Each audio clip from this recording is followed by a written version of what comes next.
Bonjour. Le musée Crozatier conserve plusieurs œuvres d'Albert du Bois-Pillet, un peintre néo-impressionniste de la fin du XIXe siècle. L'une de ses œuvres, Saint-Michel d'Aiguille sous la neige, est l'œuvre la plus demandée, la plus prêtée par le musée Crozatier. Suivez-moi.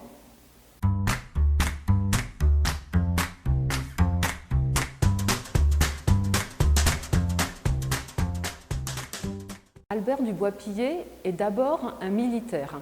Il est né en 1846 à Paris. Il a fait l'école militaire de Saint-Cyr.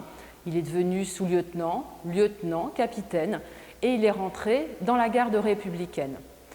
Il a été muté à différents endroits en France et en 1889, à l'automne 89, il arrive au Puy où il va exécuter un certain nombre de ses œuvres. Il décède malheureusement l'année suivante, en 1890, à l'Hôtel-Dieu du Puy-en-Velay. Saint-Michel d'Aiguille sous la neige représente parfaitement la philosophie des néo-impressionnistes.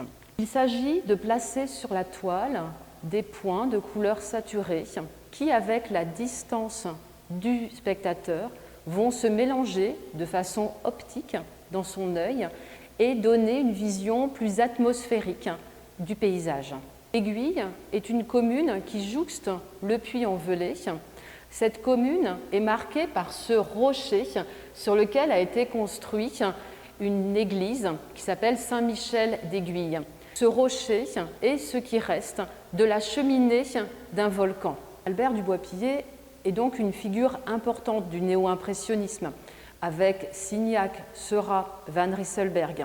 Mais c'est aussi et surtout l'un des protagonistes du Salon des indépendants. Jusqu'à la fin du XIXe siècle, il n'existait qu'un salon officiel avec un jury, des prix.